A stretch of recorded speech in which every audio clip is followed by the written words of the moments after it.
Hi you guys and welcome to my channel. I'm back with a new video. I hope that all of you are doing good today. So you guys have requested me to check out a video called Why No One Guards Steph Curry This Way, NBA Final Game for Analysis. So yeah, I'm not gonna ramble. Let's get straight into this video. Alright you guys.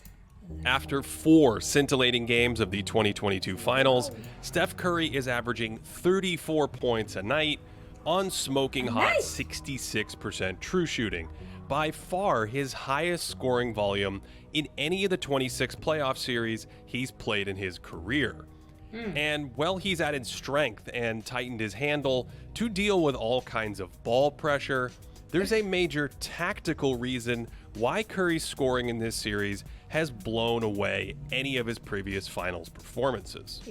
Before we get to that, this game looked like it was swinging toward the Celtics in the middle of the fourth quarter after Jaylen Brown scampered down the lane for a layup to put Boston up by 2. On the other end, Curry's looking to hit Draymond on the roll, but Green pulls up, so Brown nabs it and breaks out in transition, finishing with a fantastic scoop layup to put Boston up by 5. That was the second consecutive turnover from the Warriors, and a few minutes earlier, Rob Williams had roamed off Draymond to alter this shot. Green passed on a layup to kick it out for a 3, and despite more aggression from him on the offensive end in this game, the limitations we discussed in Game 3 were still an issue for the Golden State offense, with the Celtics able to roam off him and essentially ignore him out on the perimeter. Oh yeah, no, he didn't want that one. Steve Kerr, in an incredibly bold move, sent Draymond to the bench, and he immediately reaped the benefits of having all those shooters out there as Clay drives into a ton of space and turns for a great look to cut it to 3. Number 11, that's my The lucky Celtics number. try to put Curry in screening action, and Wiggins wants to fight over this screen so Steph can avoid the switch, but Tatum brilliantly cuts back door. Thompson sees this instantly and makes an incredible save at the rim. With Tatum behind the play, it's a 5-on-4. That forces Boston's center to pick up Clay in transition, and in a small ball lineup, that means no big men left in the paint, so Wiggins can use his size and athleticism to score on the putback. Kevon Looney was out there instead of Draymond because of his size as a finisher, rebounder, and as a shot blocker at the rim, closing the back door on Marcus Smart here before he drops in this wild 3 at the buzzer. With the lead back to 4, Tatum does a nice job staying with Curry around the screen. Poole attacks the closeout, and again it's Wiggins on the offensive glass to cut it back to 2. Andrew was huge in this game, grabbing 11 of his 16 rebounds in the second half, and having a huge defensive presence throughout the night, forcing a Tatum kick out there, and Jason only made 3 shots all game against Wiggins, with his size and length helping him contest these high-release jumpers. This possession was a clinic, with Wiggins containing him in space, then he's strong enough to avoid a back down, and on the reset completely shuts him off again. He also had a few nice help possessions, switching off Tatum here, then lingering in the lane and steering him into a tough fadeaway with nothing else open. A few minutes later, with the lead still at 2, the Celtics' late-game offense stagnated again. This plagued them during the Miami series, so Jaylen tries to drive into Clay, only that one rims out, and Curry grabs the rebound and pushes it down the court, and then multiple Celtics converge on him in transition, so he drags them all to the left side of the floor, while Clay runs into that open space for an open 3 and the lead. After a Brown miss, Curry tries to attack Rob in screening action, and after Smart falls down, he's left on Curry Island, and that's not where you want to be.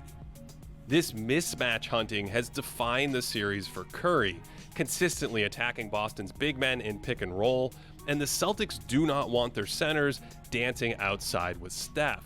Most teams around the league don't drop their big men against Curry because of his shooting, and historically, all of Steph's finals opponents have trapped him in some form to get the ball out of his hands in pick and roll and force his teammates to beat them.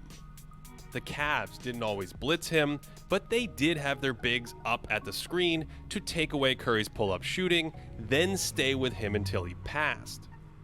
Sometimes they would also switch a more mobile big man on him and then recover as needed to help, basically anything to take away his pull-up three. But the Celtics have played a drop coverage with their big man throughout the series, and this just gives Curry way too much airspace to fire within his sweet spots. Notice how Rob Williams is inside the three-point line, and even when he doesn't take a three, it's an uncontested jumper in rhythm. Boston has even started their drop outside the three-point stripe, but once Al Horford starts backpedaling, Curry can just walk into an open look.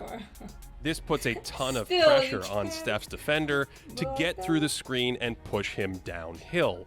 But even when that works, a rescreen like this is a brutally effective counter. We saw another counter in Game 4 with Steph rejecting the screen. Horford thinks he's headed toward the middle, so he's out of position on this crossover, and Curry's simply too quick for him. Oh, the way. Another trick Steph has mastered is stringing the drop out laterally. Horford wants to backpedal instead of chasing him, and that creates airspace, and that's just absurd. This also factors into how Steph is defended away from the ball. Williams drops off Looney here, so Curry comes off the screen with a ton of daylight. This ridiculous sequence in the third quarter came against the high drop. Williams is inside the line, but that's not good enough. And so Horford then says, I'll come out even higher on this screen, and Steph says, still not high enough. Boston's occasionally mixed it up. Horford switches onto him here, and Curry blows right by him. And then the issue is who is chasing Steph as he runs into the corner for a relocation three. Triple team. It's always the Celtics understand the vulnerabilities of this defensive approach, but the drop also helps prevent defensive breakdowns away from the ball, keeping that Warriors offense more in check.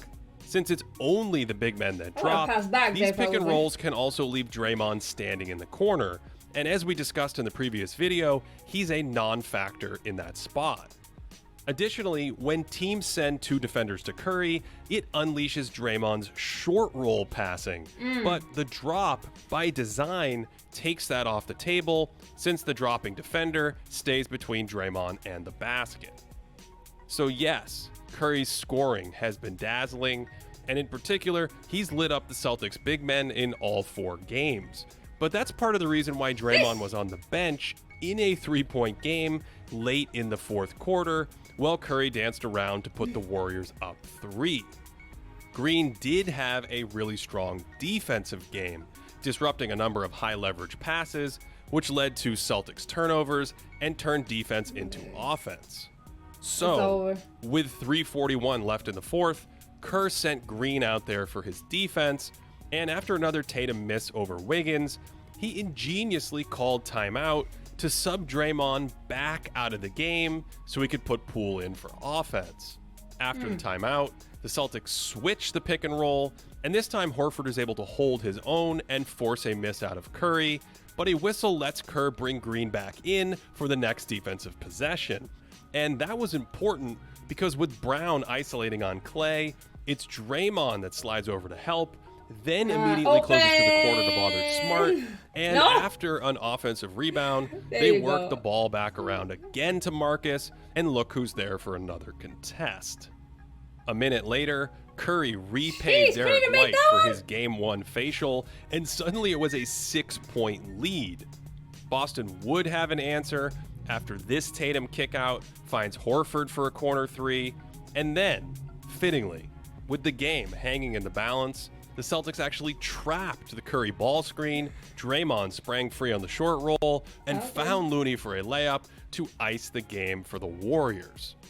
Andrew Wiggins was huge all night long on the glass and on the defensive end.